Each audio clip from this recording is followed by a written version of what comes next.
Kalau untuk khusus ilmu politik, Anda perlu keahlian khusus. Nah, maka itu dalam mata kuliah ini Anda akan diajarkan ya tentang cara bagaimana Anda bisa memilih untuk menerapkan metode analisis kualitatif dari penelitian yang bersifat kualitatif. Kalau penelitian Anda adalah kuantitatif, ya, jenis penelitian Anda adalah kuantitatif, maka metode penelitiannya Anda juga kuantitatif. Kalau Anda memilih metode penelitian kualitatif, maka Anda menggunakan metode analisis kualitatif. Jadi ini ada beda gitu ya. Kualitatif sebagai metode dan kualitatif sebagai bentuk penelitian. Oleh karena itu, ya, di awal-awal saya mengajar metode kualitatif ini, saya paling tidak suka ya dengan kesalahan yang dianggap tidak salah. Kesalahan yang dianggap itu nggak punya efek secara metodologi, ya. Saya ingin sampaikan kepada Anda mahasiswa S1 yang disiapkan ya untuk menjadi ahli dalam penelitian atau ahli di bidang keilmuan Anda. Ada problem yang salah, ya, dan ini diterus-teruskan sampai detik ini. Saya nggak punya kuasa untuk itu, ya. Kekuatan saya untuk menghentikan kesalahan tidak cukup di ilmu politik. Saya nggak marah, tapi saya mengajar ini sudah hampir menginjak 12-11 tahun. Kesalahan deskripsi masih terus-menerus terjadi.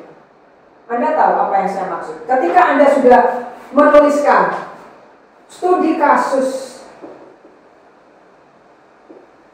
ini sebut saya nggak usah ditulis. Orang udah tahu kok. Ketika Anda tulis judul studi kasus di BUMD, The Bundes, X, ngapain nulis itu? Ini untuk menekankan apa studi kasus? Studi kasus ini sudah merupakan penelitian kualitatif. Jadi orang ngasih judul itu supaya pembaca, ya, ilmuwan ngasih judul, peneliti ngasih judul, memilih judul, itu tujuannya sudah jelas. Satu, ingin menunjukkan ruang lingkup permasalahan. Dua, ingin menunjukkan metode penelitiannya. Tiga, ingin menunjukkan teori atau kerangka konsep yang digunakan. Empat, ingin mengetahui batasnya. Anda meneliti dari tahun berapa sampai tahun berapa. Itu sudah kesepakatan para ahli. Kita nggak usah ikut mikir lagi, nggak usah ngarang-ngarang lagi, gitu loh maksud saya. Ini mahasiswa ketika nulis skripsi diulang-ulang. Judul nggak ada hubungannya dengan permasalahannya, judul nggak ada hubungannya dengan metodologinya, seolah-olah judul dan metode penelitian itu lepas. Ya, apakah mungkin Anda jalan tapi tanpa kepala? Ini yang saya deskripsi. Anda nulis tanpa pakai tangan, lepas. Ya, ini adalah organ penelitian. Body of knowledge itu dibangun lengkap dari fenomena, lalu dengan metode, dengan kerangka kerja, dengan kerangka konsep, dengan kerangka teori, begitu. Ya, itu ada. Ya, saya nggak nyebut, itu ada di mata kuliah proposal sebenarnya. Nah, metode penelitian yang di ilmu politik itu dikasih nama analisis penelitian kualitatif ilmu politik. Itu maksudnya supaya Anda fokus di teknik menganalisis. Jadi saya ulangi, ya. Penelitian kualitatif itu banyak, studi kasus, ya, grounded research, studi tentang feminisme, aktivitas kehidupan kaum feminis. Anda bisa mengambil juga metode penelitian sejarah. Itu adalah metode yang masuk dalam penelitian kualitatif. Nah, kalau ada skripsi udah penelitian kualitatif dikasih studi kasus, nggak usah. Mendingan Anda kalau membuat subjudul, Anda tulisnya di mana? Di sini, misalnya kelembagaan parpol X, judul besar. Anda ingin memberi subjudul ya, untuk menekankan bahwa ini penelitian, saya menggunakan penelitian kualitatif, metode analisisnya juga kualitatif. Maka Anda bilang tekankan perspektif, saya nggak senang kalau ekonomi itu kan, perspektif politik ekonomi atau perspektif politik sosiologi, perspektif politik antropologi. Mendingan Anda buat judul yang menekankan perspektif Anda, cara pandang Anda, cara Anda menempatkan problem yang Anda teliti sesuai dengan kerangka pikir Anda. Jadi kerangka perspektif itu kerangka berpikir Anda. Kan banyak sekali, Anda bebas memilih. Ya seperti itu. Ya, karena ini masih di awal ya. Ini baru pertemuan kita yang ketiga. Saya menekankan, ya masuk bimbingan saya tidak senang kalau mau menulis studi kasus itu ya kalau terpaksa. Tapi kalau tidak terpaksa, buatlah judul itu yang semenarik mungkin, yang mencerminkan, menunjukkan, memanifestasikan tentang kerangka konsep Anda, perspektif Anda, metode penelitian Anda, gitu. Kalau bisa menunjukkan temuan Anda dari lapangan, gitu. Ya, jadi mata kuliah kita yang bernama analisis kualitatif ilmu politik itu adalah mata kuliah yang menurut saya rumit sekali. Ada kata analisis, lalu ada kata kualitatif, lalu ada kata ilmu politik. Anda bisa bayangkan 3 konsep besar. Analisis kualitatif ilmu politik artinya Anda melakukan analisis, berarti Anda syaratnya harus punya data. Cara mengumpulkan datanya gimana? Maka Anda menggunakan metode kualitatif. Datanya berupa apa? Simbol, dokumen, wawancara, ya, observasi kualitatif ilmu politik. Ilmu politik ini, ilmu politik ini menjadi penting karena Anda berada di departemen ilmu politik. Orang-orang ahli-ahli itu banyak tertarik untuk mengkritik teori, untuk membuat teori baru, untuk mengkritisi teori yang ada berdasar hasil penelitian. Jadi ketika Anda mengambil mata kuliah atau belajar analisis kualitatif ilmu politik, maka Anda diminta untuk bekerja seolah-olah Anda sudah menjadi ilmuwan, Anda sudah menjadi peneliti yang handal. Karena apa? Anda diminta untuk juga memeriksa bekerjanya teori itu, memeriksa bekerjanya ilmu politik, memeriksa bekerjanya teori-teori politik yang ada. Anda diminta untuk memeriksa bagaimana bekerjanya teori. Ini yang masih suka pakai teori sistem dari David Easton. Anda diminta untuk memeriksa apakah teori David Easton tentang sistem politik itu masih relevan atau tidak. Jadi kita ini diminta memeriksa teori, memeriksa gejala, memeriksa bekerjanya politik. Politik apa? Bekerjanya penguasa, bekerjanya pemerintah, bekerjanya birokrasi, bekerjanya partai politik, bekerjanya civil society dalam memberikan masukan terhadap pemerintah. Politik. Memeriksa bekerjanya politik. Politik kan banyak, bisa kekuasaan, bisa persoalan negosiasi, bisa perebutan sumber daya, bisa konflik politik, konflik kepentingan, dan lain. Itu ya, itu framework yang harus Anda pahami di awal. Oleh karena itu, menurut saya, Anda ketika nanti menyusun proposal penelitian untuk skripsi, nggak perlu konsultasi lagi sebenarnya. Nggak usah nanya-nanya ke pembimbing lagi. Itu saya tekankan seperti itu karena Anda sudah mengambil mata kuliah analisis kualitatif, Anda sudah lolos mata kuliah analisis kuantitatif, Anda sudah lolos dan lulus mata kuliah metode pengantar metode penelitian. Sudah lengkap. Anda sudah diajari teori, Anda sudah diajari banyak mata kuliah yang semua outcome-nya, ya, capaian pembelajarannya adalah di skripsi. Skripsi itu adalah serangkaian hasil perjuangan Anda selama belajar di kelas atau sekarang belajar daring. Gitu ya. Jadi saya ulangi bahwa kita belajar analisis kualitatif ilmu politik itu sebenarnya kita belajar metode penelitiannya, dan kedua kita belajar tentang analisis meneliti, analisis data yang kita peroleh dari penelitian. Poinnya itu jelas dulu ya. Jadi jangan sampai dicampur adukan.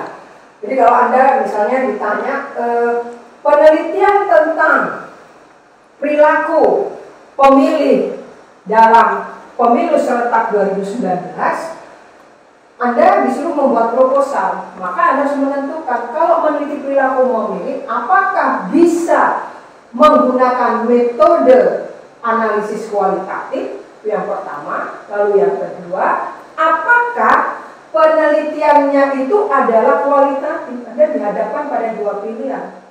Penelitiannya kualitatif atau jenis metode analisisnya kualitatif, ya. Atau Anda mau mengatakan kepada yang ingin meneliti itu, kalau pakai metode penelitian kualitatif nggak bisa, tapi harus menggunakan metode analisis kuantitatif, dan karena itu bentuk penelitiannya adalah penelitian kuantif.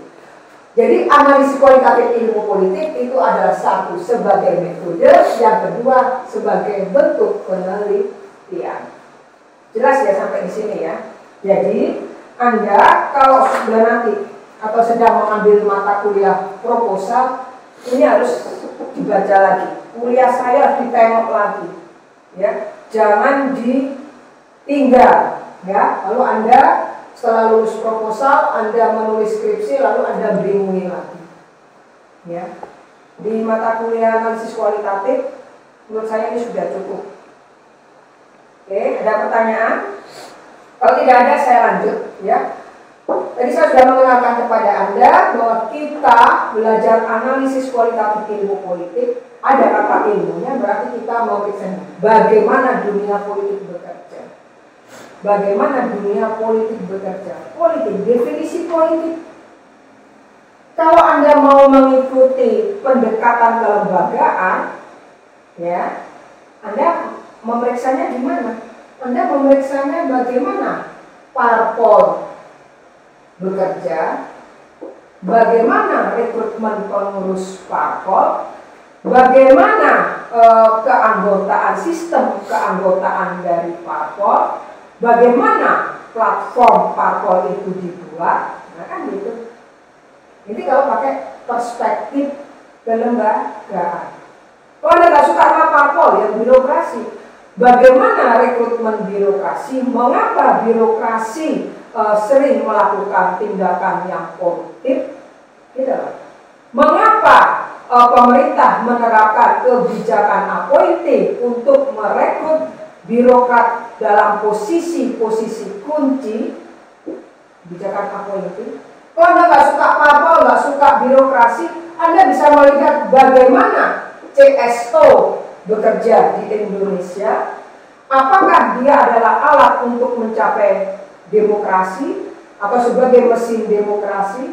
Kalau Anda nggak suka CSO, Anda bisa melihat bagaimana peran infrastruktur politik yang lain. Seperti apa? Media online atau peran medsos, bagaimana peran Twitter, bagaimana peran Facebook. Yang ini nanti bisa dianalisis dengan menempatkan fenomena-fenomena itu dalam kategori big data. Ya, ini dari pendekatan kelembagaan. Jadi kalau Anda jangan percaya, saat ini saya harus mengatakan bahwa Anda jangan bingung dalam memilih topik skripsi. Anda dijelaskan, Anda kan sudah diajarkan. Ada pendekatan kelembagaan di pengantar ilmu politik, ya kan? Pendekatan kelembagaan itu yang ditanyakan adalah lembaga, fungsi lembaga, peran lembaga, sepak terjang lembaga. Terus Anda mau intinya apa? Mau birokrasi, mau partai, mau pers, mau media, mau CSO, mau kepala daerah, itu kategorinya masih lembaga. Anda lihat tadi, Anda meneliti tentang partai politik, ya udah partai politiknya mau diapakan. Anda mau melihat tentang persoalan perempuan, ya Anda bisa melihat dari perspektif macam-macam, feminis, sosialis. Perempuan kenapa? Perempuan yang ditindas. Ingat ya, kalau meneliti tentang perempuan dari perspektif feminis, yang diteliti bukan hanya soal representasi perempuan di lembaga legislatif, tapi Anda harus memasukkan kata penindasan perempuan dalam politik. Studi tentang, jadi jangan ngomong studi kasusnya, studi tentang perjuangan perempuan untuk dicalonkan oleh partai menjadi anggota legislatif. Ya, saya ingatkan pada Anda, jangan lagi menulis judul skripsi dengan kasus. Kecuali pembimbing Anda yang maksa ya, saya lepas tangan itu. Itu tanggung jawab saya secara keilmuan. Saya bukan sombong, karena itu salah menurut saya. Kita belajar buku metodologi, sudah kualitatif, sayanglah kata-kata studi kasus dipakai, karena itu termasuk dalam hitungan kata dalam judul. Karena maksimum, kata itu ada yang bilang 14, ada yang bilang judul itu 20 kata. Jadi yang bilang maksimal 14 kata, ada yang bilang 20 kata. Jadi sayang kan kalau Anda nulis studi kasus sudah 2 kata. Mendingan 2 kata itu Anda pakai dengan memperjelas perspektif Anda, memperjelas pendekatan Anda, memperjelas temuan Anda. Paham ya? Oke. Anda bersyukur semester lalu saya tidak menjelaskan seperti ini. Ya. Oke, ini mahasiswanya sedikit tapi nggak apa-apa. Baik, saya ulangi lagi di sini ya. Ini, saya ulangi. Kalau kita belajar sekarang ini analisis kualitatif ilmu politik, sebenarnya Anda diharapkan bisa memeriksa, ya. Karena kita kualitatif, ngomongnya nggak cocok kalau bilang memeriksa. Tapi kalau kita secara harafiah, itu penelitian sebenarnya ingin memeriksa realitas itu bekerjanya seperti apa. Lalu karena kita menggunakan metode penelitian kualitatif, maka kita bilangnya ingin memahami, understanding. Ya, jadi penelitian kualitatif itu paradigma besarnya adalah ingin memahami. Ingin memahami kenapa partai politik kelembagaannya lemah. Ya, sehingga ada KLB di Indonesia itu, ya, mulai dari PKB, lalu Partai Berkarya, sekarang Partai Demokrat. Itu kelembagaan lemah. Ada KLB berarti kelembagaan parpol lemah, gitu loh. Nggak ada pengawasan yang berjalan secara efektif dari Dewan Pembina dan lain-lain. Gitu ya. Jadi, tapi secara umum sama. Kita menggunakan metode penelitian apapun namanya, mau kuali, mau kuantif, tetap kita ingin menjelaskan bagaimana dunia politik bekerja. Kalau ilmuwan politik yang memilih penelitian kualitatif, maka dia ingin mengetahui bagaimana partai politik itu berjalan. Bagaimana kita bisa memahami kalau KLB itu disebabkan oleh faktor X. Paham ya? Paham sampai di sini? Jadi Anda, saya harap jangan kacau nanti kalau sudah ngambil mata kuliah proposal. Belajar metodologi di seluruh dunia itu sama. Nggak ada teorinya Aminah itu nggak ada. Nggak ada teorinya X itu nggak ada. Karena itu adalah kesepakatan dari para akademisi untuk apa? Menjelaskan realitas, memahami realitas, membunyikan realitas berdasar teori yang sudah dibuat oleh ahlinya. Kita harus sudah nggak buat teori, tinggal enak, tinggal pilih teori di buku, tinggal dibaca, dipilih, dipakai, sudah selesai. Sangat enak jadi ilmuwan itu, ya, ilmuwan di kita maksudnya ya. Kita kalau orang di luar, ya diharapkan kita tidak boleh hanya menggunakan teori, tapi kalau bisa mengkritik teori dan mengkonstruksi teori. Caranya dengan apa kalau mengkonstruksi? Ya udah pakai grounded teori. Grounded teori itu salah satu jenis penelitian kualitatif. Kalau orang antropolog senangnya menggunakan metode etnografi. Kalau ilmuwan politik senangnya menggunakan metode apa? Ada yang tahu? Ilmuwan politik senangnya menggunakan metode apa? Gak jelas, ya. Benar-benar gak jelas. Campur aduk jadi satu. Termasuk saya sebagai peneliti itu nyampur aduk aja. Comot sana, nyomot sini, pertajam, diuji di Surabaya, diuji di Tuban, diuji di Blitar, diuji di Sampang. Cuma gitu, ahli menggunakan teori. Ya, tapi belum cukup mampu untuk merumuskan teori atau mengkritik teori. Karena itu adalah pekerjaan rutin yang perlu ketekunan dan perlu sekali banyak kasus. Semua metode penelitian mau kuanti mau kuali kalau ingin menjadi teori perlu banyak kasus N-nya terus banyak, ya, sampelnya terus banyak, ya, bukan hanya satu negara, dua negara, 5 desa, 10 desa, ya, tapi harus banyak untuk bisa mengkritik teori, mengkonstruksi teori, memperbarui teori.